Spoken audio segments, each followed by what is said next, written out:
Dhalli namaa tokko waan hojjetuu fi waan dubbatu dursa itti yaadee dubbachuutii qabarree gocha inni dalagu maal akka dalaguu qabuu fi maal akka viidiyoolee waraabuu qabu maal akka hojjetuutii qabu jalqaba itti yaadutu barbaachisaadha. Maaliif jennaa miidiyaa kanarratti wantoonni dubbatamaa oolan waanuma xiqqoo yoo ta'e wanta guddaa ta'e mul'achuutii danda'a.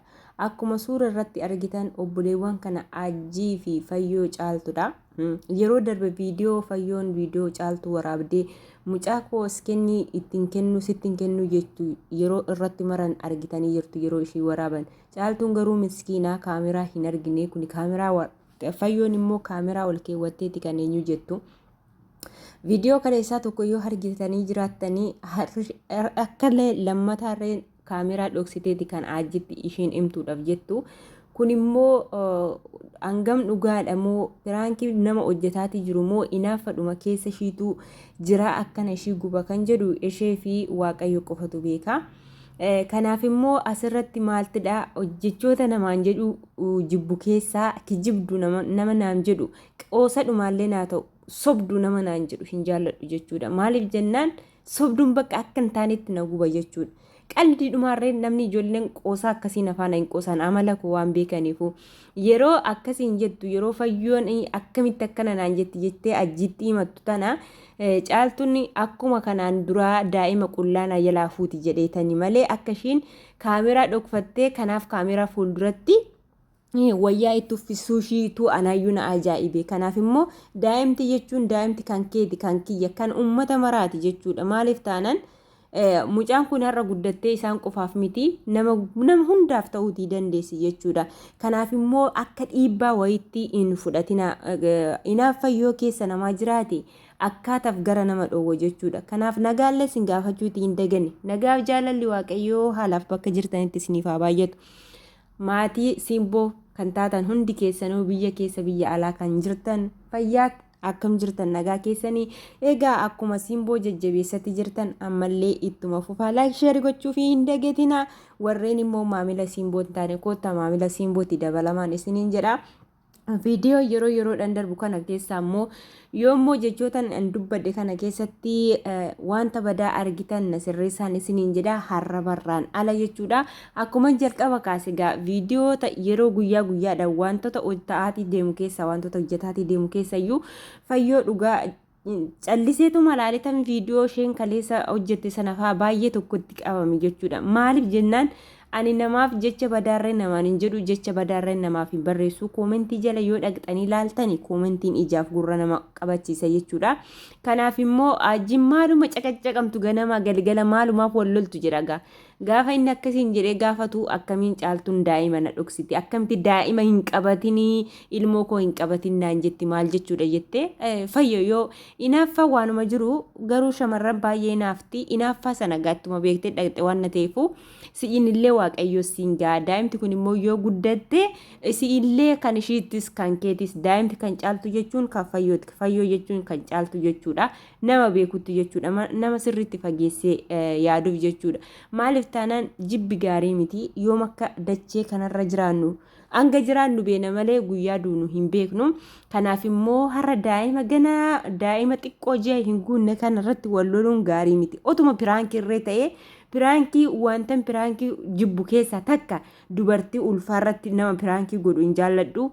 Lammaffaa immoo daa'ima ganaa reefu dhalattee daa'imoota xixiqqoo irratti piraankiin akka ta'u hin barbaadu jechuudha. Har'a isin piraankis ta'uu danda'a dubbiin kun garuu daa'ima ji'a tokko hin guunne irratti piraankiidha jettee gaafa akkasiin dubbatu baay'ee ulfaata. Ganaa daa'imti xiqqoo dhiiga kana namummaan wal hin hirre waan na ta'eefu otoo warrummaan gurguddaatti otuma dubbiin keessan kunillee piraankii ta'ee warra gurguddaa irratti wantoonni hojjetamu guutamee laalgaafiif deebii wal gaafachuutii danda'u waa hedduu namni wal bira jiru waa hedduu hojjechuutii danda'a jechuudha. Garuu gaafa daa'ima irratti akkasiin akkas ta'ee asiin bahee daa'ima akkamitti na dhoowwattee akkamiin jettee gaafa dubbattu Fayyoo dhugaa nama dabbara baay'ee irra dabarsiteerti jechuudha.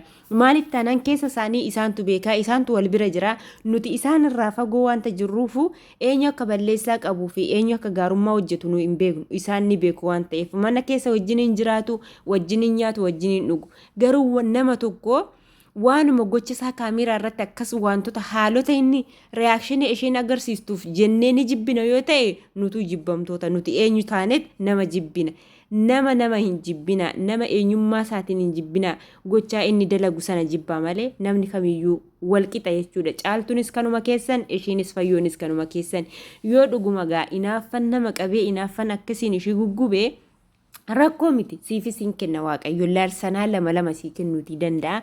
Kanaaf immoo warreen koomentiidhaan arrabsitanii lakki obboleettii keenya dubbiin akkanaa miti akkasiin godhin jettanii gorsuudhate malee akkasiin duuba deemtanii wayyoo ila wantoonni sheemii nama qabsiisa koomentoonni isaaniif barreeffame jechuudha. Fayyoodhuma galaal fayyoo maalitti ati shamara taatee maaliif namaan jettaa?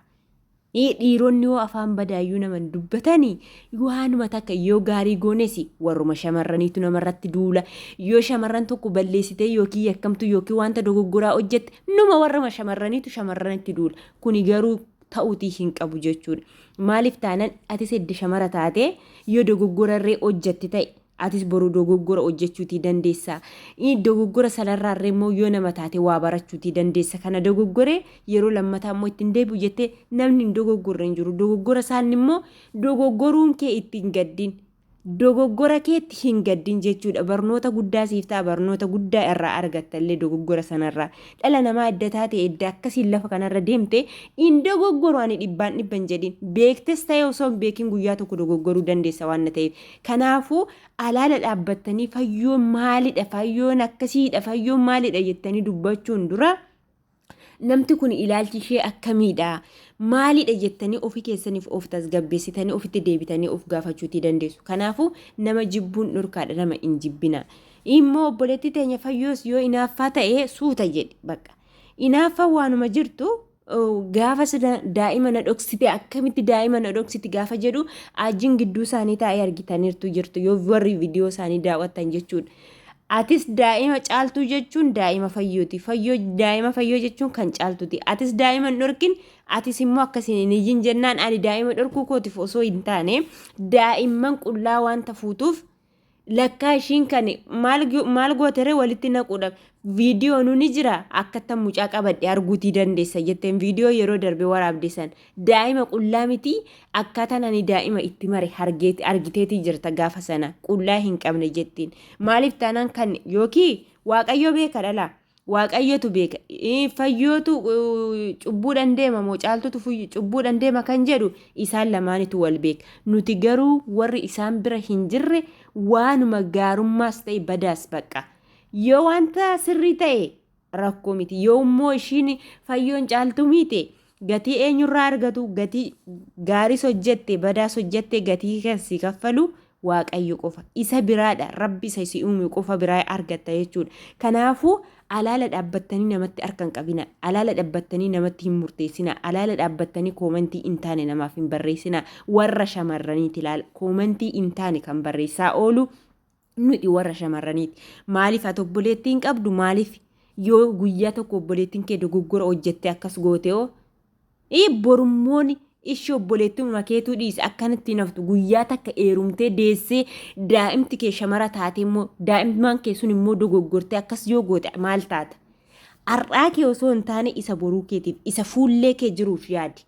Cubbuu isa irraa osoo hin taane isa cubbuu boru ilmoo godhattee ilmoo shamaraa godhattee warreen shamarranitti cubbuu hojjetaa ooltan jechuudha. Warreen walirratti duulaa ooltanii ofii keessaniif osoo hin taane ani boroo ilmoo akkamittiin godhachuu danda'a ilmoon koo sun immoo maal ta'uutii dandeessi jennee ofii keenyaaf fageessineeti yaaduu qabna jechuudha. Akkuma hin taanetti ishii wanta yookiin piraankii ta'uu danda'a yookiin dhugaa ta'uu danda'a nuti hin beeknu jechuudha. Waan hin beekne keessaa immoo akkasiin quba yoo namatti qabne qubni sun nutti deebi'uutii danda'a. Nuti immoo boru salphachuutii dandeenya waan ta'eef. Kanaafuu waanuma kamuu keessatti jechuudha hubannoon nama barbaachisa.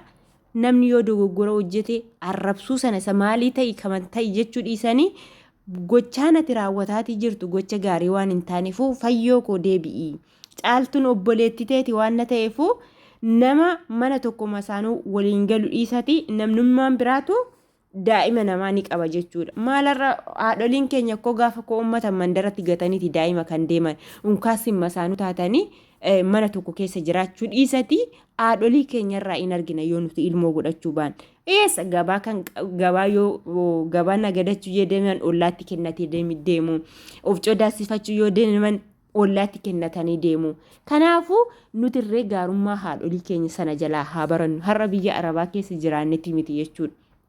Osoo maatiin keenya jalatti guddachuu baannee otoo wanta maatiin keenya godhan sana arguutii baannee har'as deemnee miidiyaa kanarraa immoo wanta gaarii fi wanta badaa adda baafachuu hin dandeenyu jechuudha. Kanaaf viidiyoon koo har'aa kanumatti xumurama. Viidiyoo kana immoo yoo jaallattan like share gochuu hin dagatina. Immoo yoon dogoggora jiraadhe na sirreeffadhaa. Bifa koomentiitiin immoo simpoo jajjabeessuu hin dagatinaan isiniin jedha. Kanaaf viidiyoon koo asumarratti xumuraa. Guddaa galatoomaa ulfaadha.